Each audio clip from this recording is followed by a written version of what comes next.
está grabando. Adelante, entonces. Vamos a iniciar el día de hoy con la continuación de lo que es fisiología de boca. Entonces, sus compañeros nos tienen preparada la presentación de las funciones. Adelante, chicos. ¿Quién va a hablar primero? Yo. Bueno, entonces comenzamos con la masticación, que es el primer paso del proceso digestivo, que va a consistir en la fragmentación de los alimentos. Esto con el fin de prepararlo para su deglución. Y bueno, va a ser un acto voluntario y de carácter reflejo en el que van a participar los dientes, sobre todo los incisivos que tienen como función cortar, y los premolares que tienen la función de triturar. También vamos a tener la participación de la lengua, el paladar duro y los músculos masticatorios, que pues ya lo vimos en la clase pasada, que lo conforman los músculos temporales, los maceteros, los pterigoideos mediales y laterales. Todos estos van a estar inervados por el quinto par craneal. Y también vamos a tener el apoyo de otros músculos como el buccionador, también algunos músculos del piso de la boca como el geneioideo y el miloioideo. Y bueno, esto nos van a ayudar a formar el bolo alimenticio. Bien. La siguiente. Y bueno, como ya lo mencioné, la masticación va a ser un reflejo masticatorio que va a consistir principalmente en los movimientos de apertura y cierre de la mandíbula. Va a iniciar con la presencia del alimento en la boca, que va a desencadenar un reflejo inhibitorio de los músculos masticatorios, haciendo que la mandíbula descienda. Este descenso va a ocasionar el inicio de otro reflejo de distensión que provocará una contracción de rebote que lleva a la elevación de la mandíbula, y ya como resultado pues va a dar la comprensión del bolo y pues va así a iniciar otro reflejo masticatorio. Muy bien. La siguiente. Y bueno, la deglución en sí va a consistir en el paso del bolo alimenticio de la cavidad bucal hasta llegar al estómago. Y bueno, se va a dividir en tres fases, que vamos a tener la fase oral, la fase faríngea y la fase esofágica. Pero solamente vamos a ver la fase oral, que básicamente pues es vamos con el apoyo de la musculatura intrínseca de la lengua, que va a permitir su elevación de su punta, va a hacer el contacto secuencial con el paladar duro, impulsando el bolo hacia la hendidura faríngea. La siguiente. Bueno, eso es la fase oral va a ser voluntaria.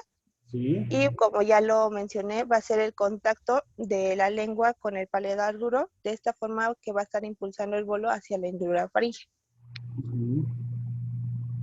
La siguiente. Y ya eso sería todo. Nada más. De salivación, ¿alguien nos iba a hablar de salivación? ¿Cómo? De salivación ya lo vimos. Ya. Ya lo mencionamos. ¿Cómo participa con el proceso de masticación y de deglución? Ya lo vimos también. Sí. ¿Sí? ¿Hay dudas, hay preguntas, aclaraciones, chicos? ¿O les puedo preguntar yo a ustedes?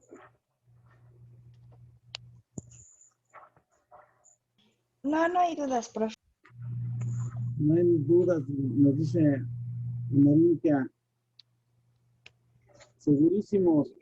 Profe, lo de parotidotis también lo tenemos que dar el equipo. Bueno, es que lo pusimos, pero no sabemos si también lo teníamos que presentar. No, realmente no. Si se acuerdan, habíamos quedado que se iban a presentar las infografías correspondientes a las patologías. Sí, cada quien tiene que presentar su infografía correspondiente a la patología que nos toca el segmento, que en este caso es parotiditis, porque esta afección pues va a está directamente en lo que es la producción de saliva y es un proceso inflamatorio que tampoco nos permite, por su ubicación de la parótida, como está inflamada y el dolor no nos permite llevar a cabo adecuadamente la masticación, pues va a llevarnos a un trastorno de lo que es la formación del bolo, ¿verdad? Entonces, no, yo creo que no, yo creo que lo vamos a dejar lo de parotiditis pendiente para que cada quien entregue su infografía. Nos mandaron los cuestionarios, no alcancé a percibir que estuvieran ya ahí algunas infografías, no sé si ya las tienen listas. No, profe, nos dejó que las entregáramos hasta el día del examen. Era lo que les iba a comentar ahorita. No, recuerdo que habíamos quedado que iba a ser hasta el día previo al examen o el mismo día del examen cuando las iban a enviar, ¿verdad? Que las iba a consultar tanto Claudia como Hugo, que son los jefes del grupo. Entonces, pues vamos a dejarlo pendiente esto, ¿de acuerdo? De hecho, doctor, ay, perdón. Ponte. Sí, Claudia, dime. El día de mañana toca mandarle tanto el cuestionario de boca como ¿cómo se llama?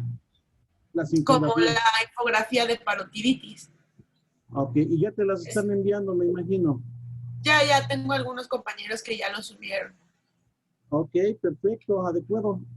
Bien, entonces, si no hay dudas con respecto a lo que es las funciones de boca, pues yo creo que vamos a pasar al siguiente tema. Nada más que aquí sí me gustaría puntualizar una cosa. Referente a las funciones de boca, si ustedes recuerdan, si nos abren la pantalla, por favor, ya hija, Anaminka, o no la estás controlando tú. No, era Yesenia, pero ya. Yesenia. Gracias, Yesenia. Entonces, referente a las funciones de boca, vamos a hablar nosotros al respecto de que tenemos dos tipos de funciones, las que llamamos funciones primarias, ¿sí? Y las que se consideran funciones secundarias de la boca. Dentro de las funciones primarias pues, van a ser aquellas que están involucradas directamente con lo que es el proceso de digestión. Y directamente con el proceso de digestión, pues tenemos específicamente tres funciones, ¿verdad? ¿Cuáles van a ser esas tres funciones primarias? Funciones primarias de boca. Pues en primer lugar, como les estaba diciendo sus compañeras, va a ser la masticación, la primera. La segunda va a ser la digestión. Y por último tenemos a la deglución.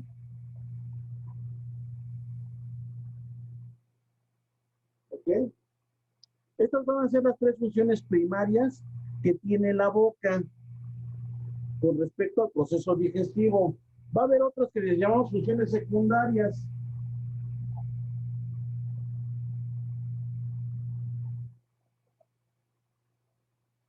¿Cómo cuáles? ¿Cuáles me pueden decir? Pues una de ellas, la primera de estas funciones secundarias que se involucra también directamente con estas, y por eso en algunas fisiologías ustedes lo van a encontrar muy directamente ligado a lo que son funciones primarias y puede llegar a ser considerado como una función primaria, ¿sí? Entonces, la primera función secundaria que se llega a generar en este primer segmento es la salivación. ¿Sí? Una segunda función que también va ligada muy directamente con nuestras funciones primarias es la degustación de alimentos.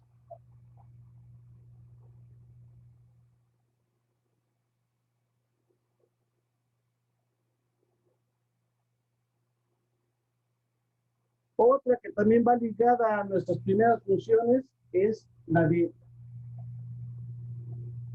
defensa.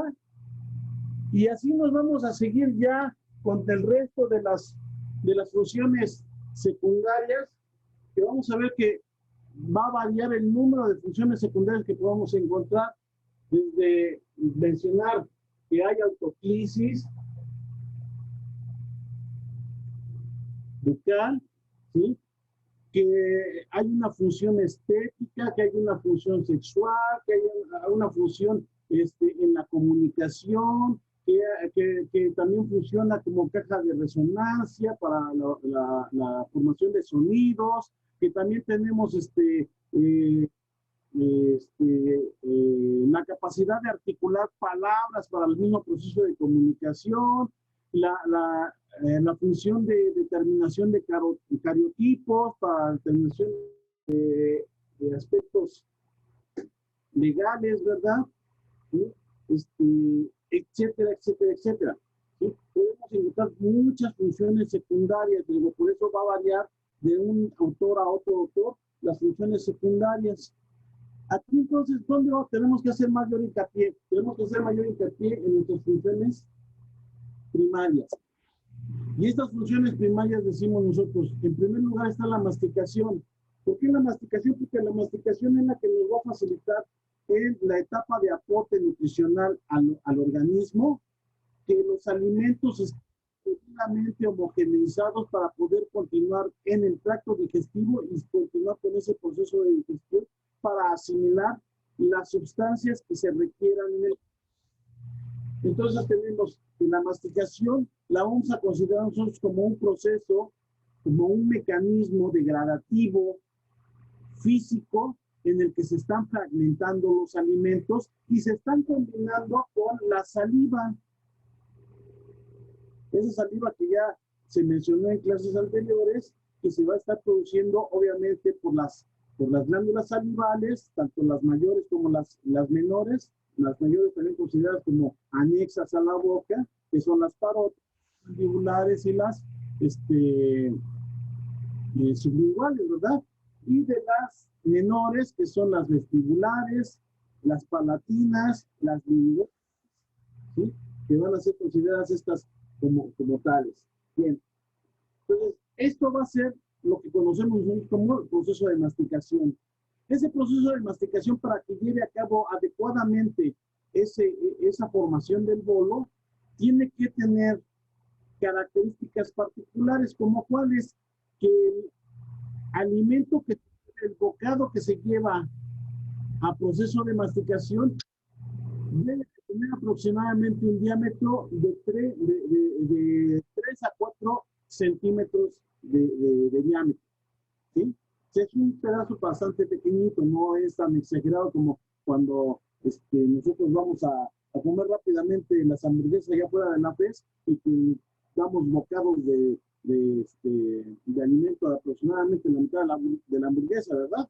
Y no lo podemos hacer así. Realmente el proceso de masticación requiere de que ese bolo alimenticio no exceda de esos 3 a 4 centímetros de diámetro. ¿Sí? Que los movimientos masticatorios que se van a llevar a cabo sean entre 32 y 40 movimientos masticatorios por bocado. Claro, esto va a depender de qué, pues de la consistencia del alimento, del tipo de alimento que estemos ingiriendo. Porque obviamente ustedes me van a decir, doctor, si yo estoy comiendo gelatina, ¿le tengo que dar 32 movimientos de masticación a la gelatina? Pues no, obviamente que no, porque estamos hablando de un alimento bastante blando, el cual no requiere de esos movimientos de masticación. Pero en cambio, cuando compramos nuestras tortas de milanesa, que son preparadas allí fuera de la FES de Iztacala, y que ustedes han visto que están preparadas con carne de la más alta calidad y que se deshace en la boca nada más con ponerla en contacto con nuestras papilas gustativas, ¿verdad? Entonces, pues ahí también tenemos que dar no nada más las 32 o 40 movimientos masticatorios, sino que a veces hasta más movimientos de masticación, porque es un alimento bastante duro, ¿sí? Que si no está preparado adecuadamente, pues obviamente nos va a costar más trabajo para poder fragmentarlo, para poder masticarlo. Entonces, esos van a ser los movimientos que tenemos que hacer en promedio de un alimento que ya se ha manipulado por los procesos de cocción y que obviamente ya tiene otras consistencias distintas. ¿Qué otras características tiene que tener esto? Pues obviamente vamos a combinarlo con la saliva, que esa saliva va a tener dentro de sus componentes una enzima, ¿sí?, principal. En realidad vamos a ver nosotros que tienen dos enzimas ahí que se encuentran, pero una es en una muy escasa cantidad. La principal enzima que vamos a encontrar nosotros ahí va a ser la enzima 1,4-alfa-amilasa salival, que como su nombre lo dice, es una enzima amilolítica, o sea que rompe enlaces glucosídicos, ubicados en posición alfa, ¿sí?, en los carbonos 1 y 4. ¿Sí? Esto va a ser específicamente para aquellos alimentos que consumimos que contienen almidones. Y obviamente tenemos otra enzima. Podríamos decir nosotros que es el 99% de la producción de enzima que vamos a encontrar en la saliva, y el restante 1%, o en ocasiones hasta menos del 1%, es producido por las glándulas de von Ebner, ¿sí?, o glándulas linguales del dorso de la lengua, que nos van a producir la lipasa lingual. ¿Y sobre quién va a actuar esta lipasa lingual? Pues obviamente va a actuar sobre las grasas contenidas en ese alimento que estamos llevando al proceso de formación de bolo. ¿De acuerdo? Bien. Para esto también nosotros debemos de recordar que los dientes, así como nos lo mencionaron la vez pasada, pues tiene diferentes funciones. Dentro de ellas está la de cortar, la de desgarrar, la de triturar, la de moler, ¿sí?, dependiendo de cada una de las piezas dentarias que nosotros estamos teniendo dentro de nuestras arcadas dentarias y que estén funcionales todavía. Porque ya sabemos nosotros que hay dos denticiones, a una de ellas se le llama dentición permanente, pero pues a ver, pregúntale a tus abuelitos, ¿sabes si realmente es tan permanente como su nombre lo dice? Muchos de ellos ya carecen de varias piezas dentarias, entonces obviamente pues va a ser tan permanente como nosotros cuidemos nuestros dientes, nuestras arcadas dentarias. Entonces, pues estas piezas dentarias, como lo habíamos mencionado también la clase anterior, pues van a ejercer dentro de sus funciones que están generándose para el proceso de masticación, diferentes potencias de fuerza que se van a ejercer sobre el alimento, ¿verdad?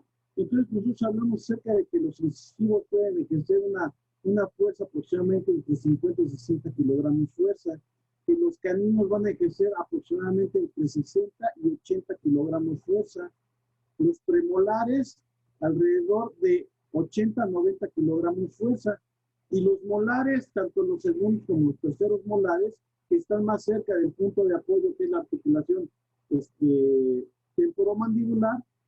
Aquí se aplica el principio de palancas, en el cual nosotros, entre más cercanos estemos al punto de apoyo, pues mayor va a ser la potencia que se va a desarrollar para el movimiento. Entonces, como estos están más cerca de ese punto de apoyo, podemos observar que estos molares van a poder ejercer entre 90 hasta 120 kilogramos fuerza. ¿De acuerdo?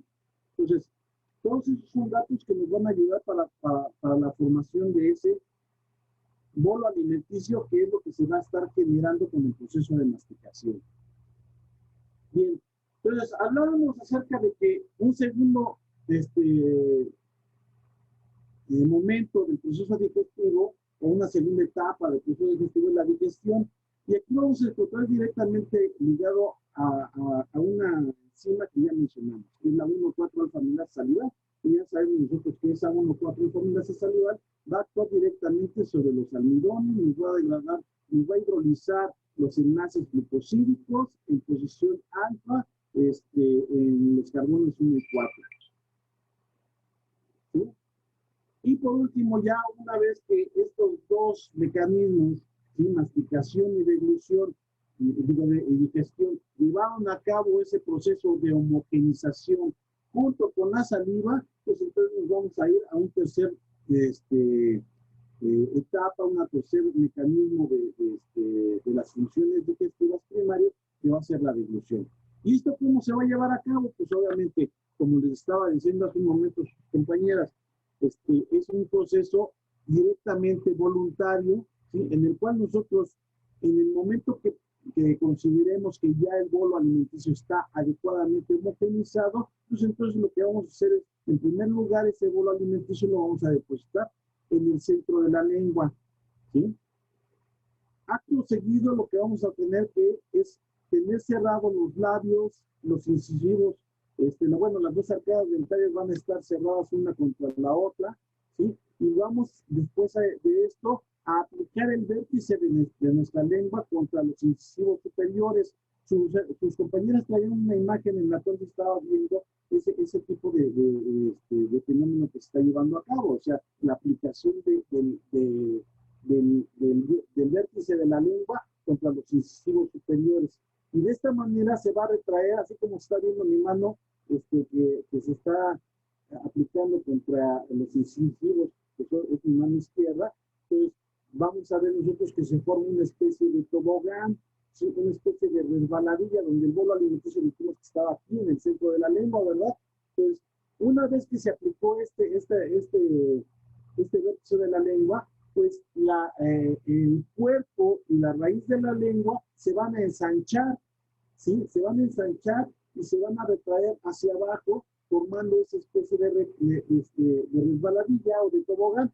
Y acto seguido lo que va a generar es que se va a empezar a aplicar todo el cuerpo de la lengua contra la cúpula palatina, de modo que el bolo alimenticio que estaba en el centro de la lengua se va a propulsar de adelante hacia atrás, hacia el istmo de las fauces. Y una vez de que llega al istmo de las fauces, obviamente los pilares anteriores se van a cerrar, ¿sí? Haciendo con esto, conjuntamente con los pilares posteriores, una constricción selectiva. ¿Qué quiere decir esto de una constricción selectiva? Pues se refiere al proceso por medio del cual todo aquel bolo alimenticio que no esté debidamente homogenizado, esto es en teoría, ¿sí? No debería de seguir su progresión hacia el siguiente segmento. ¿Por qué les digo que es en teoría? Porque realmente nosotros podemos llegar a forzar ese avance del bolo alimenticio. ¿Cómo lo hacemos? Pues o sea, obviamente lo que hacemos es hacer mayor fuerza con nuestra lengua para propulsarlo más fuerte y poder vencer la resistencia que están presentando los pilares orofaringeos y palatofaringeos, y con esto pasar hacia el siguiente segmento del tubo digestivo. ¿Ok? ¿Cuándo decimos que termina esa deglución? Inicia, ya dijimos, con la aplicación del vértice de la lengua contra los incisivos superiores y termina, concluye cuando se rebasa el pilar anterior, ¿sí?, del agujero faríngeo. Esos pilares palatoglosos, que son los pilares anteriores, es el momento en el que se va a terminar con ese proceso de deglución, perdón. Y acto seguido, obviamente hasta aquí decimos nosotros que va a terminar la deglución voluntaria. Acto seguido, ¿qué seguiría? Pues la deglución involuntaria, que tiene dos fases, ¿verdad? Una fase faríngea y una fase esofágica. En un momento más que nos hablen sus compañeros acerca de lo que es faringe, pues entonces ya podremos nosotros hacer la conjunción de estas dos etapas, porque ahí me van a tener que hablar acerca de lo que está sucediendo en ese momento, ¿sí?, con una vía aferente que se va a centros de deglución, y de los centros de deglución regresa por otra vía eferente, que me van a decir cuáles son, y con esto nos va a ayudar a llevar a cabo la deglución involuntaria. ¿Hasta aquí alguna duda, alguna pregunta, alguna aclaración? Profe, entonces lo de las funciones secundarias van a ser muy variadas de acuerdo al autor que nos pongamos a leer. El número de funciones secundarias que puedes encontrar va a ser variable. El número, ¿sí? Tú puedes encontrar que algún autor la función de salivación no te la considere como una función secundaria, sino que te la considere como una función primaria, ¿sí? No está tan alejado de la realidad, ¿sí? decir es que la degustación de alimentos es así, con la percepción del sabor y sin percepción de sabor, nosotros nos alimentamos. Entonces, esta sí, invariablemente va a ser una función secundaria. La primera que estamos poniendo como salivación, esa sí puede llegar en ocasiones nada más a cambiar de posición y en lugar de ser considerada como secundaria, la pueden considerar como primaria. ¿Cómo la tomamos nosotros aquí en el sistema digestivo? El sistema digestivo la tomamos como una función secundaria. Ok, muchas gracias. Ok. ¿Algo más? ¿Alguna otra pregunta? ¿No? No. Bien. Pues entonces, con este tema damos por concluido nuestro segmento boca y entonces pasaríamos a hablar de faringe. ¿Algo que les quieras agregar, Eduardo? O continuamos ya con, ¿cómo ves? No, no hay problema, ya podemos continuar. Podemos continuar. Chicos, ¿ya está el equipo que va a dar faringe? Sí, doctor. Pues todo suya la pantalla y si quieren compartir ya la pantalla para poner la presentación, háganlo. Gracias, doctor. Gracias.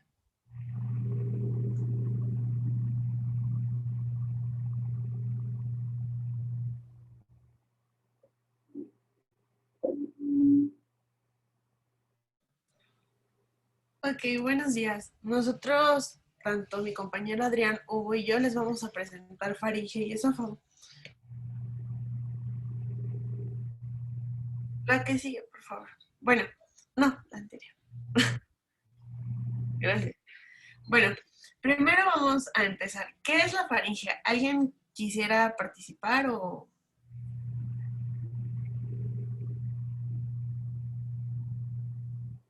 ¿Nadie? ¿Alguien quiere participar, hijos? ¿Alguien quiere ¿Puedo decir? participar? Sí.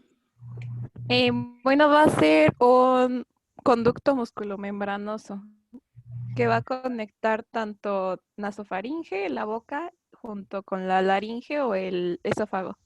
Exacto, sí. Como le dice Lireni, exactamente va a ser este conducto musculomembranoso y va a ser el paso de aire hacia la laringe y los alimentos hacia el esófago. Siguiente, por favor. Va a tener dos distintas funciones, tanto digestivas y extradigestivas. En las digestivas va a participar en la fase pues, de la deglución, en la segunda fase o llamada también fase faríngea. Y esta va a ser de carácter involuntario que, bueno, se va a detallar un poquito más adelante. Y en las funciones que están pues fuera del sistema digestivo, o sea, las extradigestivas, van a servir de defensa gracias al anillo que ya conocíamos y habíamos revisado en respiratorio, que es el anillo de Valdeyer, que no me voy a entrar mucho en esto, pero pues otra vez para pues recordarlo un poquito, este va a estar, acuérdense, un poquito formado por las tonsilas. Esta va a tener una tonsila faríngea o adenoidea, dos palatinas, dos tubáricas y una lingual. También va a servir de caja de resonancia y órgano para el sistema respiratorio, como ya les había mencionado. Siguiente, por favor. Vamos a empezar con su ubicación, su forma y los límites que tiene. Su ubicación, pues se va a encontrar en línea media, delante de la columna cervical, atrás de las fosas nasales y de la cavidad y de la laringe. Se va a extender desde la base del cráneo hasta el borde inferior de C6. ¿Su forma cuál va a ser? Pues va a ser infundiforme. Infundibular para que no te cueste trabajo. Gracias, doctor. O de doble embudo. Ok. O de tubo imperfecto. De uso o cilíndrica. Ajá, muy bien. ¿Sí? Va a ser ensanchada en su parte media y va a ser más estrecha en la parte superior y aún más en su parte inferior. Va a medir aproximadamente de 13 a 14 centímetros de longitud, 5 centímetros transversalmente en su parte más ancha y en su parte más estrecha aproximadamente 2.5 centímetros. ¿Y cuáles van a ser sus límites? Bueno, como ya lo habíamos mencionado, pues superiormente va a tener a la base del cráneo e inferior al borde inferior de la C6 y se va a continuar con el esófago. Bien. La siguiente, por favor. Bueno, la faringe va, como ya lo sabemos, va a estar dividida en tres, por la nasofaringe, la bucofaringe u orofaringe y la laringofaringe, perdón. La nasofaringe pues va a ser la porción superior de la faringe y se va a encontrar por detrás de la cavidad nasal, pues como se pueden imaginar por el nombre. Va a ser limitada por arriba con la base del cráneo, por abajo por el velo del paladar, por delante por las cuanas y atrás la aponeurosis de los músculos prevertebrales. Y vamos a encontrar la desembocadura de las tubas auditivas, las tonsilas faringeas y las tonsilas tubáricas. En cuanto a la bucofaringe, va a pertenecer aproximadamente de C2 a C3 y va a ser la porción central de la faringe. Se va a encontrar detrás de la cavidad bucal, igual como le dice su nombre, y va a ser separada por el istmo de las fauces. ¿Y cuáles van a ser sus límites? Bueno, pues su límite superior va a ser el hiato faríngeo, el límite inferior va a ser el borde superior de la epiglotis, su borde anterior se va a continuar con la cavidad bucal a través del istmo de las fauces, y sus límites posteriores, perdón, va a ser de C2 a C3. Aquí es importante destacar que vamos a tener a la amígdala o tonsila palatina, que va a estar entre los pilares palatoglosos y palatofaringeos. Después, y por último, vamos a tener a la laringofaringe, que va a ser la porción más inferior de la faringe. Va desde el borde superior del epiglotis hasta el borde inferior del cartílago cricoides. Y como sabemos, el cartílago cricoides está aproximadamente por C6. Sus límites va a ser anterior, que va a comunicar con la laringe, el posterior, que va a ser entre C4 y C6, y otra vez el cartílago cricoides, y a los lados o laterales va a estar esta depresión conocida como el receso piriforme. Bien. Bueno, sus relaciones. Las cefálicas que aquí no se puede como pues notar mucho en la imagen, pero va a ser el cuerpo del esfenoides y la porción basal del occipital, perdón. Las caudales, como ya lo habíamos mencionado, pues va a ser el esófago. Las anteriores, las fosas nasales y la cavidad bucal. Las posteriores, las aponeurosis y músculos prevertebrales, que a través de estos, las apófisis transversas de las primeras 6 vértebras cervicales. Y a sus laterales se van a encontrar las apófisis y músculos estiloides, las venas carotídeas, los nervios craneales 9 y 10, que alguien me puede decir cómo se les llama a estos nervios craneales. Glosofaringio y vago. Muy bien. Los vasos linfáticos del cuello y la tiroides. Ya es como una integración de todo lo que habíamos hablado anteriormente. El siguiente, por favor.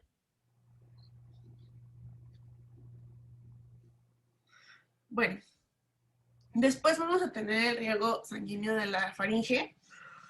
Este va a provenir de la arteria carótida externa a través de sus distintas ramas colaterales, que estas van a ser la faringe inferior, la tiroidea superior, la facial y la maxilar interna. Encontré que la mayor parte de la irrigación va a ser dada por la faringe inferior. Y bueno, a su vez de las arterias colaterales van a tener sus otras arterias, que va a ser la faringe inferior, para la tiroidea superior va a ser la laringe superior e inferior, para la facial se va a derivar la palatina inferior, y la maxilar interna va a dar la palatina mediana y a la pterigopalatina. Muy bien. En cuanto al drenaje venoso, vamos a tener dos plexos, tanto el profundo como el superficial, y estos se van a comunicar entre sí. Y después se va a dar el plexo venoso faríngeo superficial, que van a formar las venas faringeas, que van a desembocar a la yugular interna, de acuerdo al esquema que pueden ver en la pantalla. Muy bien. Y en cuanto al drenaje linfático, van a existir dos redes de vasos linfáticos, la red muscular y la red mucosa. De estas dos redes van a partir 3 grupos de vasos linfáticos. Los linfáticos posteriores, que van a drenar a los ganglios retrofaringeos, ganglios superiores de la cadena yugular interna, los linfáticos laterales, que van a corresponder a los ganglios cervicales profundos, y los linfáticos anteriores e inferiores, que van a corresponder a los ganglios superiores y medios de la cadena yugular.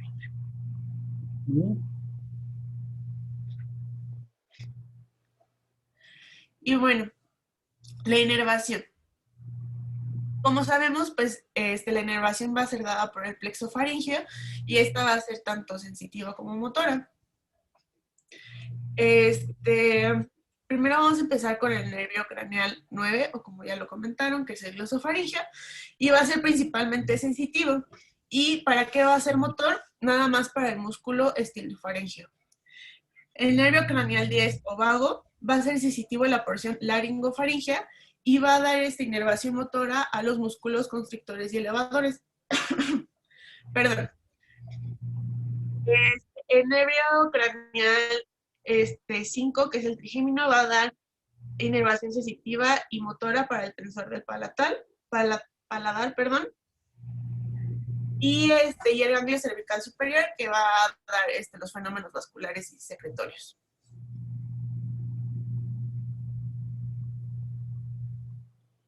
Siguiente, por favor. Y bueno, vamos a entrar un poquito en la histología. Como sabemos, pues vamos a tener 3 distintas capas, por así decirlo, que es la adventicia, la muscular y la capa fibrosa. Pero aquí falta una que ahorita la vamos a ver más adelante. Primero vamos a ver estas 3, que la adventicia va a ser formada por la cubierta conjuntiva de los músculos, va a cubrir principalmente al músculo buccinador y a los músculos faríngeos, y va a fijar estas estructuras vecinas o adyacentes. Después vamos a dar a la capa muscular, que bueno, como su nombre lo dice, va a contener a los músculos elevadores, su capa interna, y en su capa externa a los constrictores, los cuales pues los van a detallar un poquito más adelante. Y tenemos que resaltar que el rafe-faríngeo va a servirnos como la inserción de estos músculos constrictores. Y después, dígame, doctor, perdón. No. Es que me quedó una pequeña duda, pero sí, no, ya la estoy aclarando. Cuando me dijiste, vamos a hablar de la histología de faringe y mencionas al bucinador, dije, pero el bucinador forma parte de las paredes laterales de boca, pero no estoy recordando su inserción hacia las paredes laterales de la faringe, sí tiene relación. Entonces, no, olvídalo. Ok, doctor, gracias. Gracias a ti. Y después vamos a tener una capa fibrosa, que va a ser una capa gruesa y resistente, y va a evitar la deformación de la faringe. Y principalmente, muy específico de la nasofaringe. Siguiente, por favor. Y luego, si recuerdan, pues les había dicho que íbamos a tener pendiente una capa, que es la capa mucosa. Esta capa mucosa va a presentar diferencias según su región y su función. En la nasofaringe va a ser una mucosa de color rosa, o rojiza, con una superficie irregular, con un grosor pues considerable. Va a tener un epitelio respiratorio. ¿Alguien recuerda cuál es el epitelio respiratorio? Cilíndrico ciliado con células calciformes. Sí, cilíndrico ciliado pseudoestratificado con células caliciformes. Muy bien.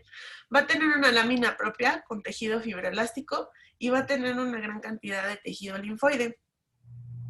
Bien. Va a formar agregados, los cuales se van a integrar a la tonsila faríngea y va a tener pues el tejido adenoideo. Después vamos a tener a la bucofaringe y la laringofaringe, que va a tener epitelio plano estratificado no queratinizado.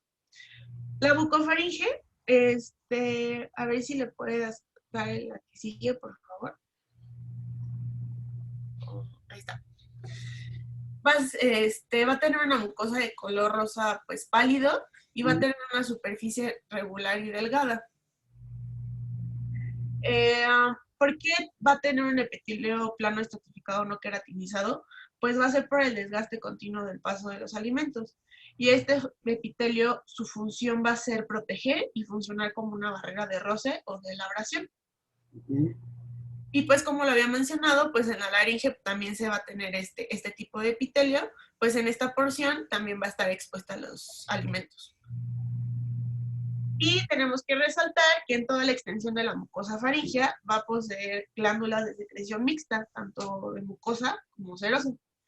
Y debajo del epitelio va a existir un tejido linfoide conglomerado que va a constituir el ya mencionado, el anillo de Valdeir. Siguiente, por favor. Muy bien. Para mencionarla, pues vamos a tener a la fascia faringobasilar, que por así decirlo va como a sustituir a la capa submucosa. Y esta va a ser fusionada con el periósteo de la base del cráneo y va a definir los límites de la pared faríngea en su porción superior, favoreciendo la inserción de los músculos. Muy bien. Siguiente, por favor. Y como ya les había comentado, va a existir esta lámina propia que va a estar compuesta de tejido conjuntivo fibroelástico y pues van a tener a las amígdalas o tonsilas, como les había comentado, y a las glándulas faríngeas. Muy bien. Muy bien. Bien, gracias.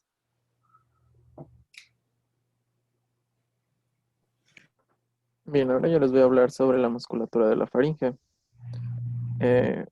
La fascia faringobasilar que nos acaba de mencionar mi compañera nos va a servir como medio de fijación para los músculos extrínsecos, así que es importante tenerlo en cuenta.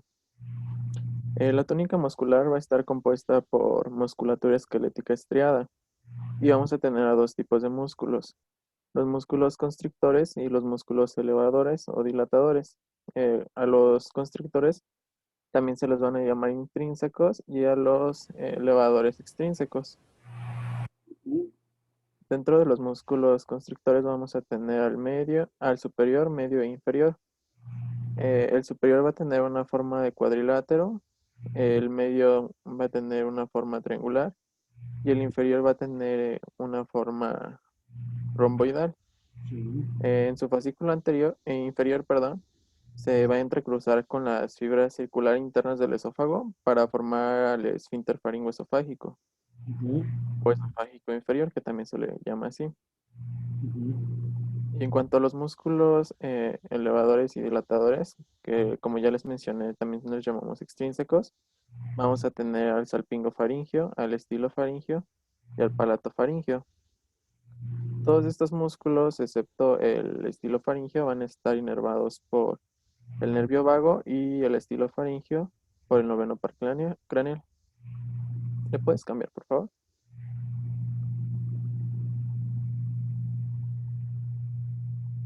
Muy bien. Bueno, aquí está una tabla del Moore en el cual nos muestran los músculos que ya les mencioné, donde encontramos que los músculos externos van a ser los músculos extrínsecos y vamos a encontrar el superior, medio e inferior. El superior va a tener su inserción en el tubérculo faríngeo y en la porción basilar del hueso occipital. El constrictor medio se va a insertar en el rafe faríngeo y el constrictor inferior en la porción cricofaríngea. Y en la capa interna, que tenemos a los músculos elevadores o dilatadores, vamos a tener al palatofaríngeo, que como su nombre lo dice, va a tener un origen en el paladar duro y la aponeurosis palatina, y se va a insertar en el borde posterior del cartílago tiroides, por eso es que le vamos a denominar de esta forma. En cuanto al salpingofaringio, vamos a tener que se va a unir a la palatofaringe y al estilofaringio, que sus bordes posterior y superior se van a insertar en los bordes posterior y superior del cartílago tiroides. Y como les dije, este va a estar inervado, va a ser el único que va a estar inervado por el nervio glosofaringio. Y finalmente, como su acción principal, los músculos intrínsecos, vamos a tener que, pues como su nombre lo dice, músculos extrínsecos o constrictores, van a constreñir las paredes de la faringe durante la deglución. Y los de la capa interna, que son los extrínsecos, van a elevar a la faringe y a la laringe durante la deglución y el habla. ahorita ahorita les voy a hablar sobre la deglución faríngea y vamos a entender un poquito más. Muy ¿Me bien. puedes cambiar, por favor? Muy bien, entonces ahora vamos a ver las fases de la deglución. La deglución faríngea también se le va a llamar como segundo periodo. La faringe va a tener acciones tanto en la respiración como en la alimentación. Más exactamente en orientar al alimento en dirección al esófago. Esto lo va a hacer a través de un conjunto de movimientos. La deglución comienza por un tiempo bucal, durante el cual los alimentos van a ser ingeridos y son proyectados hacia la faringe. Después va a seguir el tiempo faríngeo.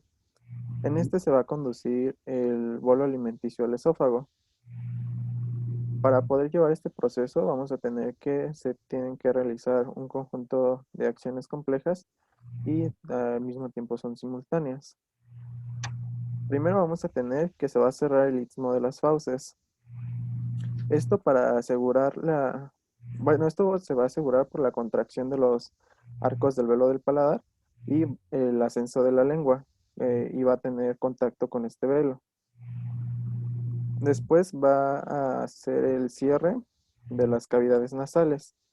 Este va a estar asegurado por el velo del paladar que se eleva y se va a aplicar contra la pared posterior de la faringe y así va a aislar a la nasofaringe. Después vamos a tener el cierre de la laringe. Este es determinado por el balanceo del epiglotis hacia atrás y por el ascenso del bloque laringofaringeo. Sí. Después vamos a tener la contracción de las paredes faringeas. Aquí van a participar los músculos constrictores y estos se van a efectuar de arriba hacia abajo, estos movimientos de manera peristáltica. Y finalmente vamos a tener la abertura esofágica, que esta va a estar asegurada por la distensión del fascículo cricoesofágico. ¿Le puedes pasar a la siguiente? Bueno, y aquí tenemos una imagen donde nos presenta en la letra A cómo el bolo alimenticio es propulsado hacia la parte posterior de la boca. Esto va a ser por la presión de la lengua contra el paladar. Después en la imagen B vamos a tener que la nasofaringe va a quedar sellada y la laringe se va a elevar y se va a ensanchar la faringe para recibir al alimento. Posteriormente en la imagen C vamos a ver cómo los esfínteres faringeos se van a contraer consecutivamente y van a impulsar el alimento hacia el esófago y cómo la epiglotis va a desviar al bolo. Y finalmente en el D, cómo el bolo alimenticio va a descender hacia el esófago, esto mediante contracciones peristálticas.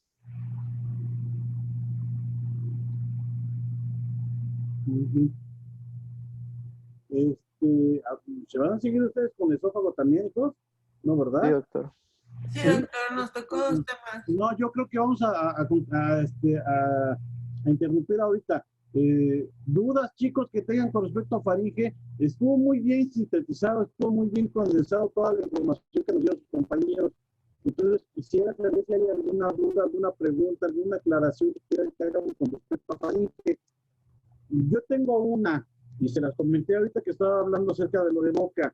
Entonces, ahorita que si no hay dudas, pues se los pregunto yo, y si no, pues vemos cómo le hacemos, pero la sacamos ahorita adelante. ¿Sí? Entonces, quiero ver si tus compañeros fuera del equipo, ¿sí? El resto de los compañeros del grupo, tiene dudas que quieran que aclaremos con respecto a faringe. No sé si gustan que les repita alguna de sus límites o así, porque pues bueno, esos no, para no llenar la presentación, pues, pero...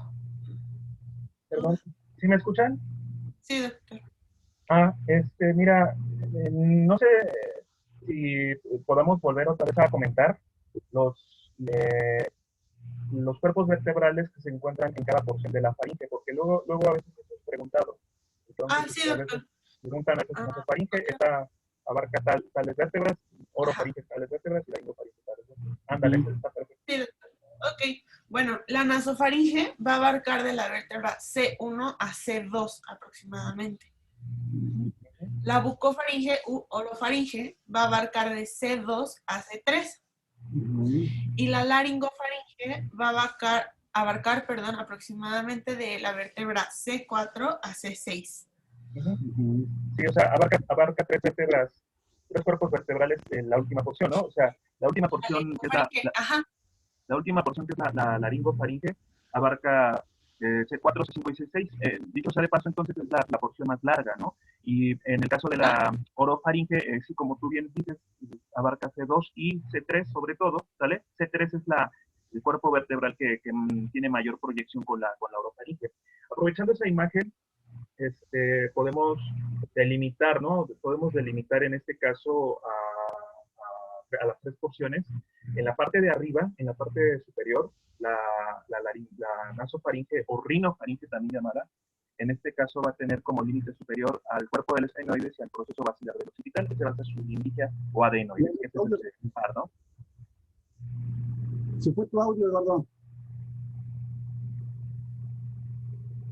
Bueno, ¿se me escuchan?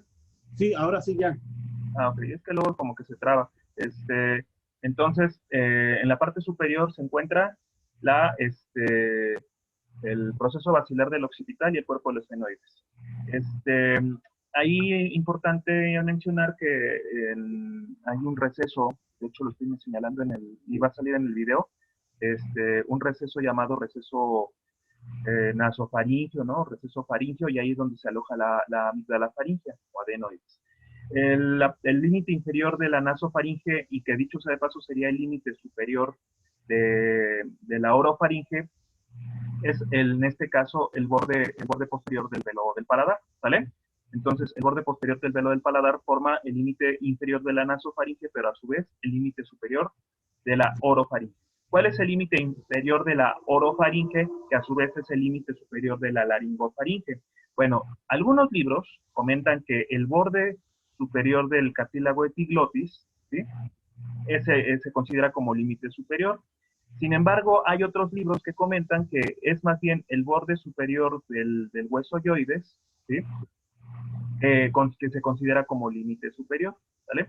Entonces, bueno, para fines de evaluación, se considera el borde superior del cartílago epiglotis como límite superior, y el límite inferior de la laringofaringe, que dicho sea de paso, es el límite de la faringe con el esófago, en este caso es el borde inferior del cartílago cricoides, y si hacemos una línea imaginaria con el cuerpo vertebral C6 y C7, ¿sale? Haciendo una línea imaginaria, este es el límite inferior de la faringe. Entonces el límite inferior por adelante se encuentra el borde inferior del cricoides, y haciendo una línea imaginaria con el borde inferior de C6, ahí nosotros delimitamos el borde inferior de faringe. ¿Vale? Sí, doctor, gracias. ¿Alguna otra duda, alguna otra cosa que tengamos que aclarar, que quieran que se repita? Aprovechen el ofrecimiento que les hizo Claudia, ¿eh? Sí, no hay problema, de verdad. Si a alguien no le quedó claro alguna relación o de lo que fuera, pues adelante lo vuelvo a repetir y no pasa nada. Pues no sé si mis compañeros que son de segundo semestre tengan dudas con los músculos extrínsecos o intrínsecos, que aparte de que aquí lo ven en digestivo, también lo ven en respiratorio. Ajá, así es. ¿Tenemos compañeros de segundo semestre? Sí, doctor. Yo pensé que era un grupo homogéneo de los que ya se van a clínicas. Es que la mayoría, o bueno, más bien el grupo base, sí somos de cuarto semestre. No. Tenemos un par de compañeros que metieron nuestro grupo y son de segundo semestre. Dice aquí Echeverría, tengo duda en deglución involuntaria que el doctor mencionó que se lleva a cabo en dos partes, una es faringe y la segunda, ¿cuál es? Solo tengo duda en lo que dijo el doctor Eduardo.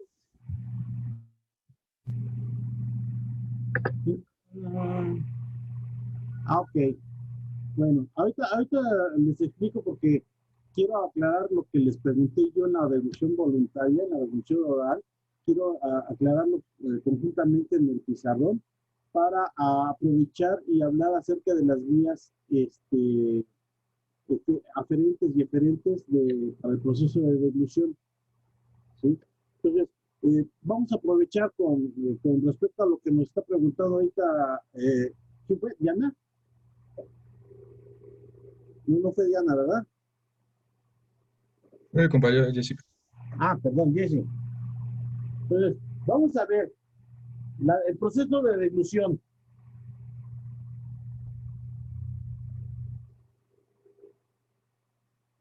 La deglución la vamos a considerar nosotros en 2 etapas. ¿Cuál es la primera etapa? La parte voluntaria que se en boca. La primera es la voluntaria, muy bien. ¿Y la segunda? Involuntaria. La involuntaria, perfecto. La voluntaria también le llamamos fase oral.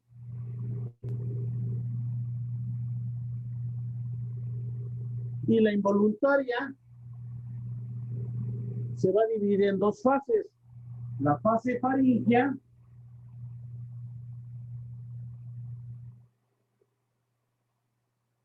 y la fase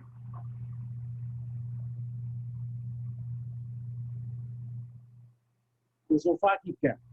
¿Sí? Perdón, puse mal de la arriba acá. ¿Sí? Entonces tenemos nuestra deglución que se va a llevar a cabo, tiene 2 etapas, que es la etapa voluntaria y la etapa involuntaria. La etapa voluntaria es la fase oral, ¿sí? Esta se lleva a cabo en el primer segmento del tubo digestivo. La etapa involuntaria tiene 2 fases, que es la fase faríngea, que es la que nos acaba de mencionar ahorita tu compañero, y la fase esofágica que vamos a ver más adelante. ¿De acuerdo? No sé si con esto está aclarando tu duda, Ika. Yes. Sí, muchas gracias, doctor. Ahora, con esto quiero decirles una cosa. La primera etapa que es voluntaria, esta etapa voluntaria, ¿dónde vamos a tener nosotros ese inicio nervioso para llevar a cabo la estimulación para llevar a cabo la deglución orofaringia?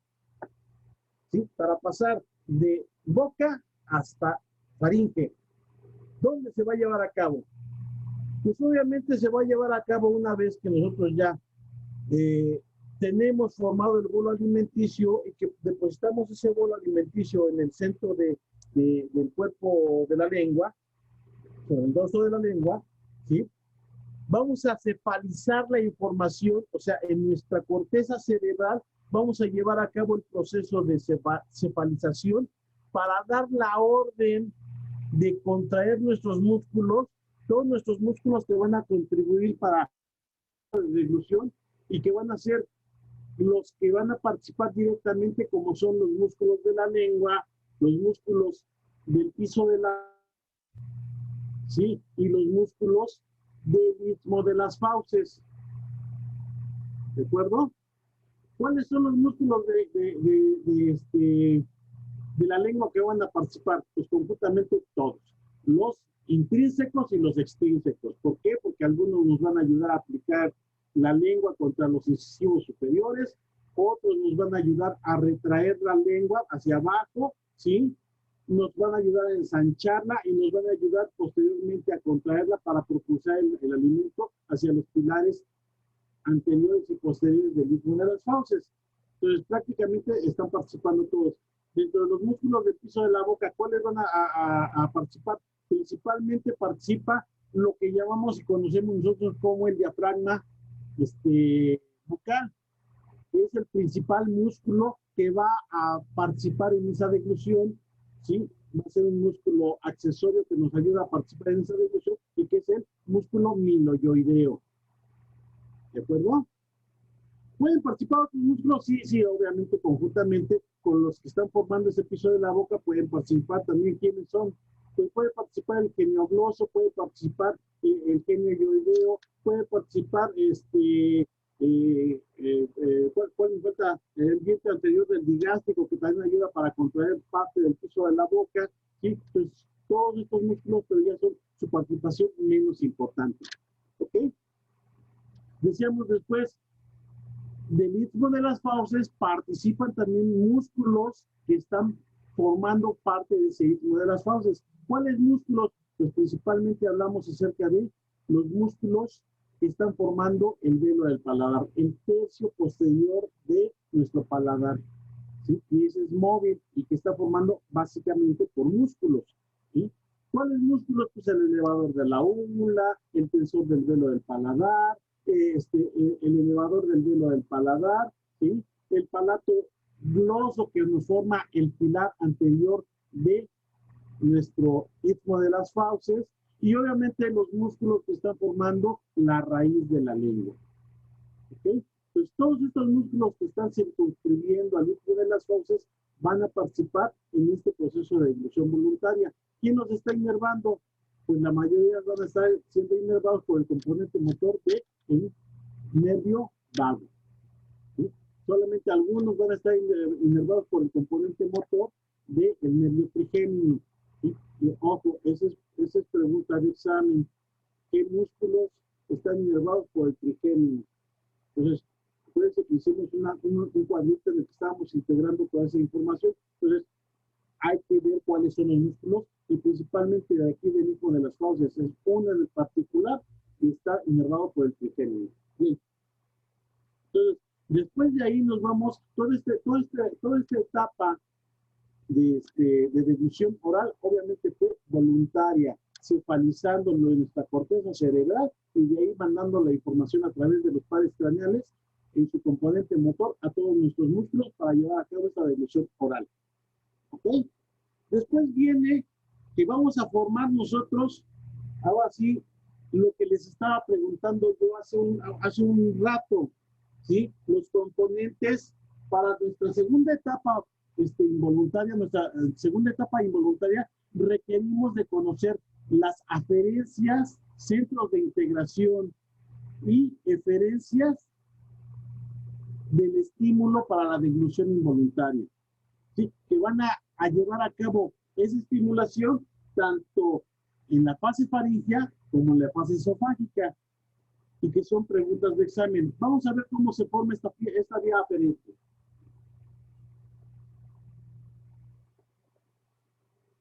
Decíamos nosotros hace un momento, tenemos nuestro istmo de las fauces, ¿sí? Tenemos ahí nuestro istmo que está formado por todos los músculos que lo están circunscribiendo. Esta es la lengua, ¿sí? Y por detrás, lo voy a poner punteado, tenemos nuestros pilares posteriores. Los pilares posteriores, o los palatofaringes como los conocemos, ya pertenecen a faringe. Dijimos hace rato, ¿cuándo inicia la deglución oral? Inicia cuando se aplica el vértice de la lengua contra los incisivos superiores. Y termina cuando el bolo alimenticio rebasa los pilares anteriores. Pues aquí en estos pilares anteriores vamos a tener terminaciones sensitivas de 3 pares craneales.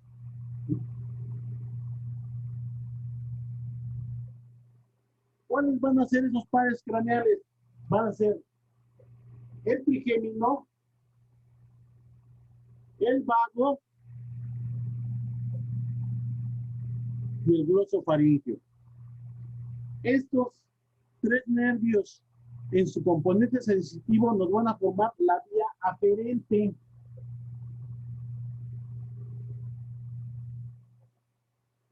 Del reflejo de la deglución involuntaria. Estos van a viajar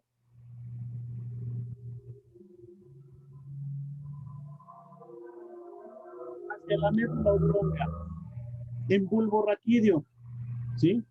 En esta médula oblonga se van a integrar en 2 núcleos de la deglución que se encuentran en la médula oblonga. Uno es el principal y el otro es el accesorio. ¿Cuál es el principal núcleo? El núcleo del tracto solitario, ¿sí? El núcleo del tracto solitario es el núcleo principal de la deglución a nivel de médula oblonga, ¿sí? Si por alguna situación no pudiera funcionarnos este núcleo, tenemos un núcleo accesorio que nos va a ayudar también con esa integración de la información. ¿Quién es? El núcleo ambiguo. ¿Ok?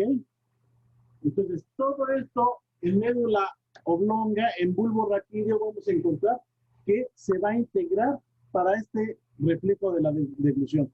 Y una vez que está integrado este estímulo, esta sensación que recibieron nuestros tres pares de las aferencias, se integran en estos núcleos y van a formar una respuesta que van a darnos la eferencia a ese estímulo que hubo. ¿Sí?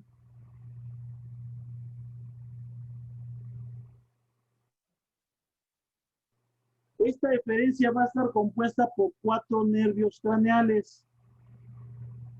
La vía eferente del reflejo de la deglución contiene 4 nervios craneales.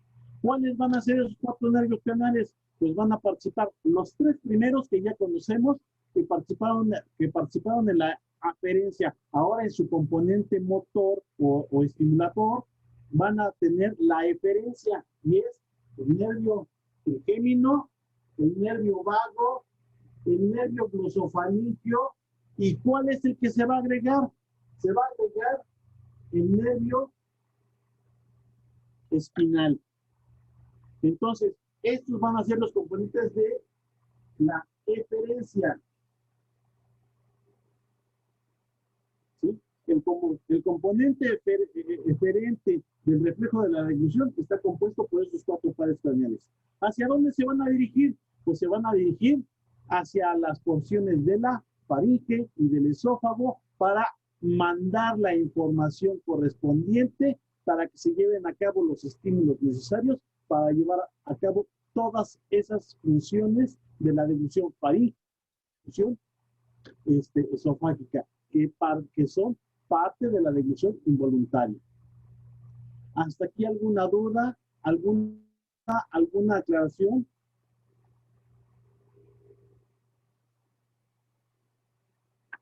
¿Dudas, chicos?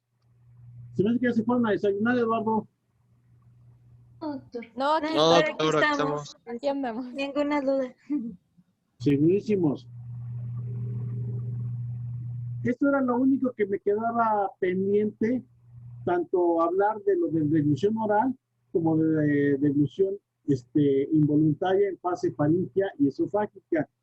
Obviamente, todo esto que les estoy mencionando, el día de mañana que veamos fisiología de esófago, lo van a tener que integrar desde la boca, ¿sí? Desde el proceso de masticación y formación del bolo alimenticio, el proceso de deglución oral, el proceso de deglución faríngea y el proceso de deglución esofágica hasta la llegada de ese bolo alimenticio al estómago. ¿Sí? Lo tienen que integrar completito. Así como lo vimos ahorita, en el primer segmento se habló de deglución oral, en el segundo segmento de deglución faríngea. Mañana van a hablarnos en tercer segmento de deglución esofágica y por último van a hacer la integración de todo esto que les estoy mencionando. ¿De acuerdo? Sí, doctor. Doctor. Dudas, chicos, preguntas, algo que quieran que aclaremos ahorita, hablen ahora o callen hasta después del examen. Una pregunta. En la faringe y, bueno, Sí. ¿no hay algún proceso de digestión como en la boca con enzimas? No, en la faringe no tenemos un proceso de digestión como tal, se continúa el mismo proceso de digestión que va ya implícito porque el bolo alimenticio se combinó con la saliva y obviamente pues ese proceso de digestión no lo podemos detener, pero sigue siendo el mismo proceso de digestión químico que se lleva a cabo por la saliva que se generó en el primer segmento. No hay una producción específica en faringe de algún elemento que nos ayude al proceso de digestión. Además, ¿cuánto dura el proceso de digestión el proceso de deglución en la faringe? ¿Cuánto tiempo dura ahí? No, pues muy poco. Dura entre 1 a 2 segundos. ¿Creen que sea un tiempo suficiente como para que dé la oportunidad de tener alguna secreción que contribuya a la digestión? Pues no, ¿verdad? Es muy corto el tiempo. ¿Sí? A diferencia de en la boca, que el proceso de masticación se supone que nos debe dar el suficiente tiempo para la combinación con la saliva y que la saliva empiece a hacer ese efecto de degradación de los alimentos, tanto físicamente como químicamente. ¿Ok? Entonces aquí realmente no tenemos un proceso de digestión específico generado por la faringe. Muchas gracias. Sí, de hecho se considera, perdón, un órgano de paso. O sea, realmente la faringe y el esófago, como parte de sus funciones, se consideran órganos de paso del bolo alimentario. Si bien es cierto que las enzimas de la boca, amilasa, ¿no? lipasa, llega en un momento dado a actuar, siguen activas durante esas dos fases de deglución involuntaria. En realidad, la faringe no produce enzimas, como te dijo el doctor. La faringe tiene, y también el esófago contiene unas glándulas productoras de moco, que permiten lubricar las paredes, ¿no? de la mucosa faríngea y esofágica, pero en estas no se produce ninguna enzima digestiva. Entonces, realmente, pues no se considera, ¿no? La faringe, por ejemplo, se considera, además de un órgano de paso de alimentos, se considera un órgano de paso de aire, se considera también una caja de resonancia, ¿no? Para emitir fonemas, etcétera, ¿no? Y el esófago en general, pues igual se considera un órgano de paso principalmente de bolo alimentario. Entonces, pues no, realmente no tiene ninguna función digestiva. También importante la función de defensa por medio del anillo de Waldeyer, que ya lo mencionaban, ¿sale? En cuanto a la faringe. Y fíjense que la presentación que nos entregaron sus compañeros está muy didáctica y me gustó mucho un cuadro de músculos. Ese cuadrito, repásenlo, sobre todo para recordar la inervación de los músculos constrictores, que está dada por el vago, y de los elevadores, que están también dada por el vago, a excepción del estilofaringio, que en este caso el estilofaringio lo inerva el glosofaringio, ¿sale? Por eso también el doctor, ahorita Lalo les comentaba que parte de los referentes de la deglución, pues ahí se incluye el glosofaringio. ¿Por qué? Porque este par craneal va a darle inervación al estilofaringio en forma particular, ¿vale? Muy bien, chicos. Bueno, pues Eduardo, ¿quieres pausar por favor la grabación?